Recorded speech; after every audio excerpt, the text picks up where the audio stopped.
I think we've got a small clip of Dale and me doing impressions. So if we can just play that. Ha ha ha! Boom boom! Ha ha ha! Bang bang! And right, well, we played a small clip. I think we're learning. Yep. Well, if you are following us on Twitter, you will be realising 22 tweets we sent. I'm going to send a 23rd, and we are going to be talking about Fabrice Muamba just for a second. And I think these past few weeks have been really important. Maybe not for the listeners, but certainly for us. I think we've learnt a lot about each other, about how Jack's unreliable. Then again, I've known that since I met him. How Dale's sense of humour is, well, he hasn't got one. Go on, guys, insult. How Tom Fahenny constantly interrupts people. True. As an I exceedingly loud voice. I do not. And how dare you say? Likes his Foster cans out of a bush now and again. Oh no. That's not a euphemism. No, it is not. I'd just like to point out. I will just say this, that it has just been revealed on Twitter that Fabrice Muamba had 15 defibrillator shocks before going to the hospital. 2 on the pitch, 1 in the tunnel, 13 on the ambulance. None of them worked. Jesus. Yes. Jesus, man. Well, I apologise there for anyone who is offended with the language shown by Dale and Jack. Oh no! I think someone sent a complaint when somebody did that. I'm washing my hands of that. Says the one that accused John Terry of being racist. Allegedly. No, I said allegedly. That's not what he said, was it, Jack? Alright, so as long as we say allegedly Jesus, then we're alright, are we? Yeah, go on. Alright. Allegedly Jesus. But hold on a minute. The people that are complaining are the ones claiming that Jesus existed. Exactly. So, wouldn't they be more offended if we said allegedly Jesus? Because they'd be going, hang Well, on a give him minute. a shout Jesus, yeah. Shout out to Big J up in the sky. The J-Man. The J-Man. Right. Well, Well, it has been an emotional few weeks. It's been an absolute pleasure, I must say that. Yep, it has been. It's been a pearl of a podcast. I will just say this, though. We will be back for a second series. Oh, yeah. Thank you. No need to clap, everyone. What? We've got a good 8 minutes left, lads. No, but exactly. no, I'm just doing a quick... We will be back for a second series, and the big announcement that I promised last week, next time, we're going to try and do 3 episodes a week. Oh. Well, that is still to be discussed with the board. Yeah, that is true. I think, hang on. No, because... This is not in either of our contracts, is it, Dan? It's not. Yeah, but I'm the unions. I'm the general manager of Bloody Rock and the interim. You see, this is a clear example of talent relations. of where relationships between workers and managers have completely broken down since the Conservative government was coming. Well, it's a dictatorship. Yeah. It's a dictatorship. I think we need to take a leaf out the French book. The French Revolution. 1789. Maybe so. But I think to end it, here's because we actually won't be here during it. I think this is a great way. Are you two looking forward to Eurovision Song Contest? Come on, Jedward! Can't wait. Jedward, I'm gonna rip whatever. Engelbert Humperdinck. The Leicester great Engelbert Humperdinck. Is he from Leicester? He is from Leicester. Oh, I see. He was on the pitch last season, Leicester against Man City. At half time, I may stress, he didn't play a second half substitution. But you never know. Was it when Sven was manager? It was. Well, you never know with him, do you? You never know. I think it's going to be a great show. I think it's always good for a laugh. Graham Norton, he makes me laugh when he's doing the commentary, as Terry Wogan did. You two looking forward to it? Well, I think Ireland have got a top-notch chance with a fantastic song by Jedward. I really like the song as well. Not as good as Lipstick, actually, but I think it will. Must be bad. Dear. No, I think if you get to a stage where you have to get a 70-year-old man out of retirement, then you're... Hold on, he was never retired. And he's a music legend. What about Jedward? Do we really want to? I will just say that Ireland have been given the last slot for the first wildcard running, so that means that we are in pole position to get a place. That is incredible news. I honestly think Jedward might win it. Now, can I just say, we are going to tie up some loose ends because the Six Nations happened. Yep.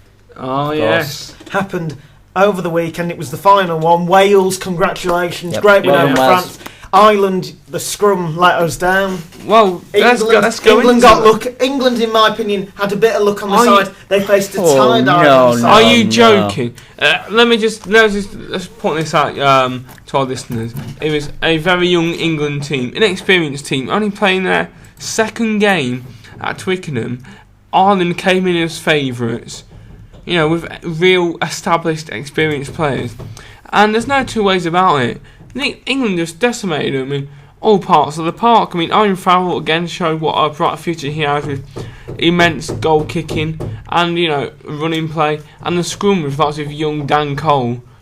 Ireland were just going backwards from the start. I mean, I've barely seen the scrum being decimated so much. There certainly is a lot to look forward to in the future for English rugby. I mean, maybe not Scottish. About that.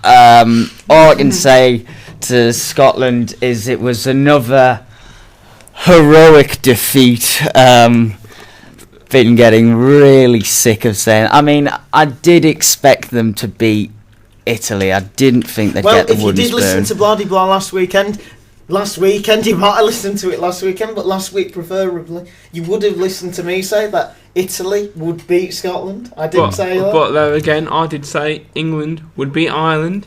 I think so did I. No, you didn't. I did. But you weren't on the show. I mean, just generally as a conversation. I'm sorry. Me and Del, though, I think we got Wales right. We both said Wales would win. So we both got 2 out of 3, which ain't bad. Compared to Jack's nil and void, because he wasn't here. Didn't know you were a Meatloaf fan there, Darren? Well, I don't mind listening to a bit of Meatloaf. Really? I think that Scotland are definitely at a crossroads, and they'll have to get a new posse of players in. Yep. Because it is in my opinion. Well, at the moment it's a bit smoke and mirrors, isn't it? Yeah, I think it certainly is. And if they could have picked up a priceless win over Italy, it would have done their confidence a world ago. They could have started to create a legacy. Well, they certainly could. Is that Mr. Jack Elliott? What do you think the hopes are for Scotland rugby in the coming years? Well, things can't get much worse. They can. Because you're not playing. Scotland aren't playing bad at the moment. It's when that is true. I think that if there needs to be I think Andy Robinson will probably leave. But that is Jack's prediction. By the time we get back, Andy Robinson will have left Scotland. Yeah. Right, we will just. I don't think he will. Because we're running out of time. Neither do I. Dale, what's your prediction over Easter? In general, I mean. In general. Anything. God, that's hard to predict. I predict that it will be. I hope not. I think it will be Liverpool against Chelsea in the FA Cup final. Okay, that's your prediction. My prediction is that Wigan will have pulled out of the relegation zone. Somebody's literally knocking at our door. But anyway, go away. But anyway, and I also predict, I think this is more of a safer one, that the mighty Celtic, the mighty Hoops, will have claimed a famous SPL title. In the one-horse race. One-horse race. In a 12-horse race. It's a one-horse race. No, in a 12-horse race. The one-horse race. Jack. And the other main horse has had one of its legs shot off. Jack, can I just say, this is a 12-horse race. Just 11 of the horses right now are heavily sedated. That's the reality. They're still on the track. Just Celtic's horses are a hell of a bit further ahead. Anyway, it is actually time. But Jack's prediction was that Andy Robinson would leave Scotland. Yeah, was that it? Yeah. All right. Told me about. Wait a minute. Well, that was. It's not going to happen. Well, he's had appalling success. So you think Wigan are going to be out the relegation zone by Easter? You've been bad-mouthing Wigan. I didn't hear the by Easter bit. And anyway, It is time. Time is at an end. Our final podcast of Series 1. Of Series 1. We'll be back for Series 2. Don't you worry. Don't you worry, fans. When can I hear small children crying? Oh, it's tears of joy. Anyway, it's been an absolute pleasure. We've had a good laugh. We've had some good memories. We'll be back next series. Don't worry, folks. And this time, it'll be better. Because we're going to have special guests. But how can it be better? Oh, well, you just answered it anyway. But it's like, how can you make perfection better? That's what I was wondering. What you do is, you had some special guests. Because next series, we will be aiming to do a few interviews on location. We'll be getting a few people in, we hope. And, well, it's been an absolute pleasure. Thank you very much for listening. This is me, Dale Harris. You can follow Dale Harris 1991. Thank you very much for listening. This is Jack Elliott 1993. And I was Tom Feeney. I was the guy who ran the ship. And may I just say, it's been a pleasure working with Dale Harris, and it's been a pleasure working with Jack Elliott. Series 2, here we come. You can follow me at Thomasini. That's at ThomasFeahamy. Thank you so much for listening to Blah. Blah. And goodbye. Goodbye. Goodbye. Goodbye. Bye. Bye. Bye. Bye-bye. I'll just see you later. Bye.